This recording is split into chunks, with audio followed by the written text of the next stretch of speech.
Hello students, in last class we have discussed about Rutherford atom model.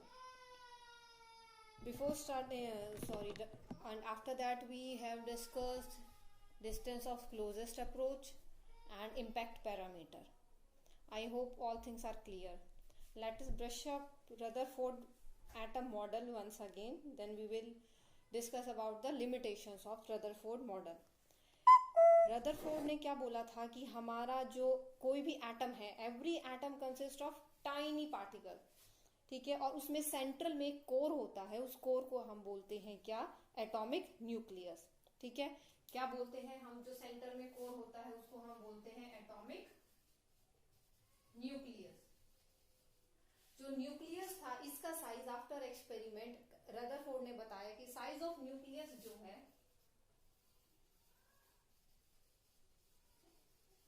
size of nucleus was 10 raised to power minus 15 meter and the size of atom was 10 raised to the power minus 10 meter। तो इसका मतलब क्या है कि जो size of nucleus है वो बहुत ही ज्यादा छोटा है किससे? साइज ऑफ एटम से। उसके बाद इसने क्या बोला? जो एटॉमिक न्यूक्लियस है, ये अगर हमारा न्यूक्लियस है, ये सराउंड कर रहा है किससे? नंबर ऑफ इलेक्ट्रॉन्स से। और एटम जो है वो क्या था? हमारा electrically neutral. Atom was electrically neutral.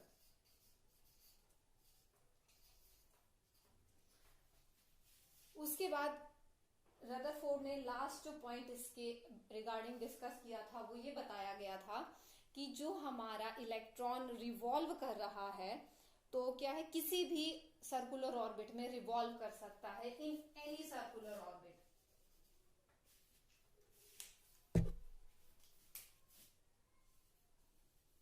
In any circular orbit, किसी भी सर्कुलर ऑर्बिट में वो रिवॉल्व कर सकता है। अब रिवॉल्व कैसे करेगा? कि आपको पता है अगर कोई चीज रिवॉल्व कर रही है तो उसके लिए हमें चाहिए सेंट्रीपिटल फोर्स। और अब हमारे पास एक इलेक्ट्रॉन है और एक हमारा न्यूक्लियस है, तो दो चार्ज बॉडी हैं, तो क्या है? जो हमारा इलेक्ट्रोस्टैटिक फोर्स है वो लगेगा उन पर। दो बॉडी है हमारी तो वहां पर हमारा लगेगा क्या? Electrostatic force. और अगर इलेक्ट्रॉन रिवॉल्व कर रहा है तो रिवॉल्व कर रहा है तो वो कैसे करेगा? By using the centripetal force. तो रदरफोर्ड ने ये बोला कि जो हमारा इलेक्ट्रॉन मूव कर रहा है न्यूक्लियस के चारों तरफ, वो कैसे मूव कर रहा है? कि जो उसकी इलेक्ट्रोस्टैटिक फोर्स है उसको हेल्प से वो सेंट्रीपिटल फोर्स बना रहा है। तो दैट मीन्स इलेक्ट्रोस्टैटिक फोर्स जो है that plays the role of centripetal force. तो centripetal force is provided by वो इलेक्ट्रोस्टैटिक फोर्स। तो इलेक्ट्रोस्टैटिक फोर्स से ही इलेक्ट्रॉन को सेंट्रीपिटल फोर्स मिल रही है।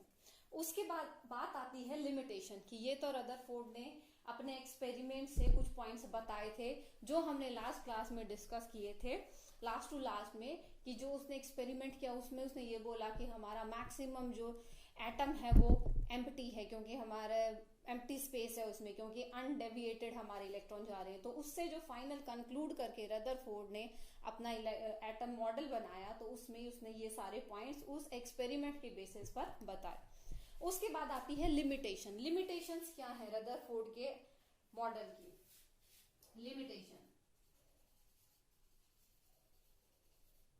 Limitations of Rutherford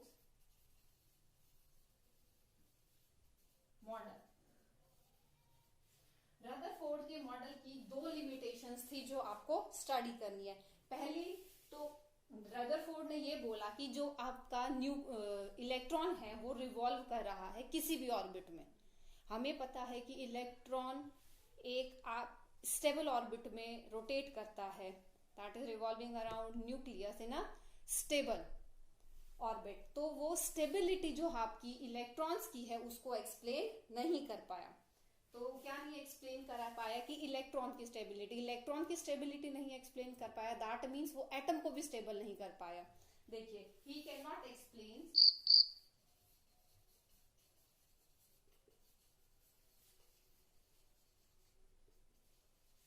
the stability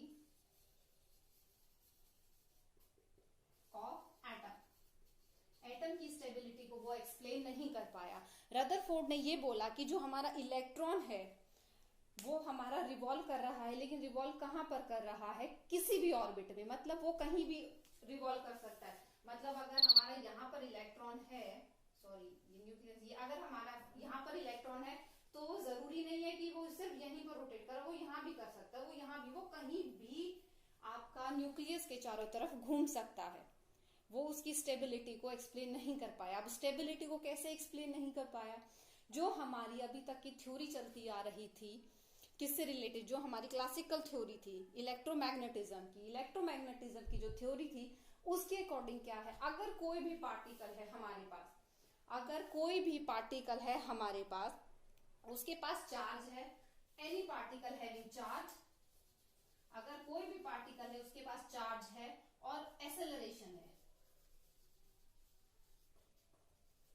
अब आपके पास इलेक्ट्रॉन है, electron is a charge particle, क्योंकि उस पर हमारा क्या है, नेगेटिव चार्ज होता है इलेक्ट्रॉन पर, और एक्सेलरेशन भी होती है। एक्सेलरेशन कैसे है, वो अपना डायरेक्शन जो है कंटिन्यूअसली चेंज कर रहा है। अब उसके पास क्या है, सेंट्रीपिटल फोर्स है, क्योंकि वो क्या है, ऑर्बिट में सर्कुलर पाथ में मूव कर रहा है। इलेक्ट्रॉन अगर यहाँ था तो यहाँ जाएगा, सेंट्रीपिटल फोर्स के बाद लगने के बाद क्या होगा, वो यहाँ, तो सर्कुलर मोशन में मूव कर रहा है, उसकी डायरेक्शन जो है कंटिन्यूअसली चेंज हो रही है।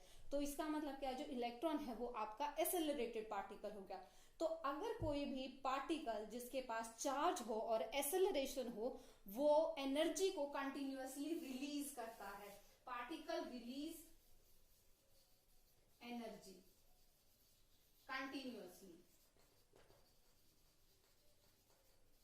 कंटिन्यूअसली वो पार्टिकल एनर्जी को रिलीज करता है। अब अगर कोई भी पार्टिकल एनर्जी को रिलीज करेगा, और सेंट्रीपिटल फोर्स क्या है कि वो न्यूक्लियस जो है वो इलेक्ट्रॉन को अपनी तरफ खींच रहा है, तो क्या होगा, इलेक्ट्रॉन को अपनी तरफ खींचेगा। यहाँ पर इलेक्ट्रॉन था, उसने कुछ एनर्जी लूज करी तो यहाँ पर आ गया, फिर उसने कुछ एनर्जी लूज करी, फिर वो थोड़ा सा और पास आया न्यूक्लियस की तरफ, फिर उसने थोड़ी एनर्जी लूज करी, वो फिर थोड़ा सा न्यूक्लियस के पास आया।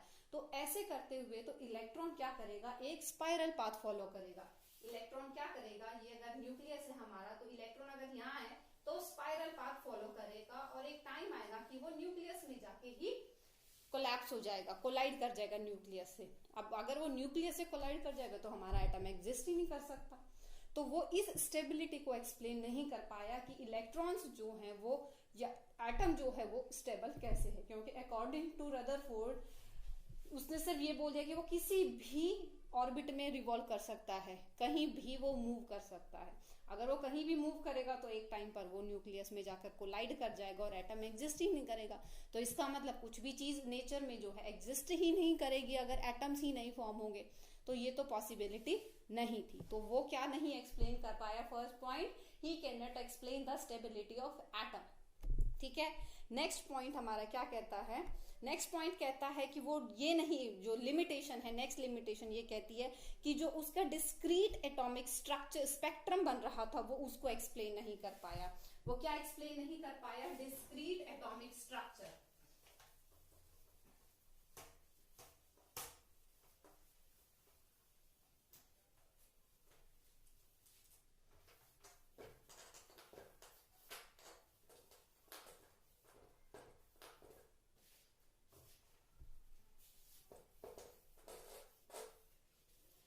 डिस्क्रीट एटॉमिक स्ट्रक्चर का क्या मतलब है, आपने स्पेक्ट्रम पता है आप सबको क्या होता है। अब स्पेक्ट्रम जो अभी तक आपने पढ़ा वो आपने देखा है, जो आपका विबग्योर जैसे बनता है वो भी क्या है, स्पेक्ट्रम है लाइट का। तो विबग्योर क्या है, कंटिन्यूअस स्पेक्ट्रम बनाता है, मतलब उसमें आपको कहीं भी कोई गैप नजर नहीं आता, तो इसलिए हम उसको बोलते हैं कंटिन्यूअस स्पेक्ट्रम। लेकिन जब हमने इन गैस के बारे में स्टडी किया तो गैस से हमारा बन रहा था डिस्क्रीट स्ट्रक्चर। ठीक है, तो वो डिस्क्रीट स्ट्रक्चर कैसे बन रहा था वो उसको एक्सप्लेन नहीं कर पाया। अभी डिस्क्रीट स्ट्रक्चर जो है इसको हम क्या बोलते हैं, अगर हमने किसी भी गैस को हीट किया, ठीक है, हीट करने के बाद वो अगर वेवलेंथ एमिट करती है, अगर हम किसी भी एटॉमिक गैस को हीट करते हैं तो वो क्या करेगी, कुछ रेडिएशंस एमिट करेगी, कुछ रेडिएशंस एमिट करेगी। ये जो रेडिएशंस एमिट होंगी, अगर हम इन रेडिएशंस जो एमिट हो रही हैं इनको अगर हम स्क्रीन पर, अगर हम इन रेडिएशंस को स्क्रीन पर देखते हैं तो ये इसमें से हमारी कुछ वेवलेंथ जो होती हैं मिस होती हैं. Some wavelengths are missing in the spectrum. अब वो वेवलेंथ कैसे मिस होती हैं, अब वो जरूरी नहीं है, अगर वो अलग अलग गैस के लिए अलग अलग होगा वो हम अभी आगे स्टडी करेंगे. फिलहाल तो यही है कि वो इस चीज को एक्सप्लेन नहीं कर पाया कि अगर हम एटॉमिक गैस को हीट करते हैं उससे जो रेडिएशंस निकलती हैं, अगर हम उस रेडिएशंस को स्टडी करते हैं या स्क्रीन पर नोट डाउन करने की कोशिश करते हैं तो कुछ वेवलेंथ जो थी वो मिस होती हैं उसमें से. अब जो वेवलेंथ मिस थी तो जो हमें स्पेक्ट्रम मिल रहा है जिसमें हमारी कुछ वेवलेंथ मिस होती हैं उस स्पेक्ट्रम को हम क्या बोलते हैं, डिस्क्रीट स्पेक्ट्रम. ठीक है, क्या बोलते हैं हम उसको, discrete spectrum, discrete emission spectrum, क्योंकि हमारी यहां से लाइट एमिट हो रही है. ठीक है, एमिशन, डिस्क्रीट एमिशन स्पेक्ट्रम, या और हम इसको दूसरे नाम से जानते हैं लाइन स्पेक्ट्रम. लाइन स्पेक्ट्रम क्यों, क्योंकि अगर हमारे पास कोई वेवलेंथ मिस हो रही है तो हमें क्या है, लाइंस की फॉर्म मिलेगी. यहाँ को स्पेक्ट्रम मिला, यहाँ हमें कोई स्पेस मिलेगा, यहाँ स्पेक्ट्रम मिला, फिर हमारा में भी कोई स्पेस मिसिंग हो, या फिर यहाँ हमें इसके बाद स्पेक्ट्रम मिल गया. तो हमारे पास क्या है, ये लाइन जो स्पेक्ट्रम मिल रहा है वो डिस्क्रीट एमिशन स्पेक्ट्रम बोलते हैं या लाइन स्पेक्ट्रम बोलते हैं. ये एमिशन है. दूसरा हमारा एब्जॉर्प्शन स्पेक्ट्रम होता है, ये हम फर्दर डिटेल में पूरा स्टडी करेंगे.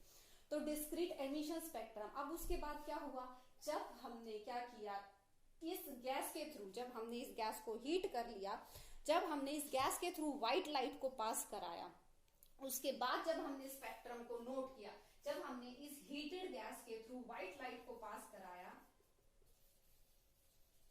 तो जब हमने जो स्पेक्ट्रम नोट किया तो उसमें क्या था, जो यहाँ पर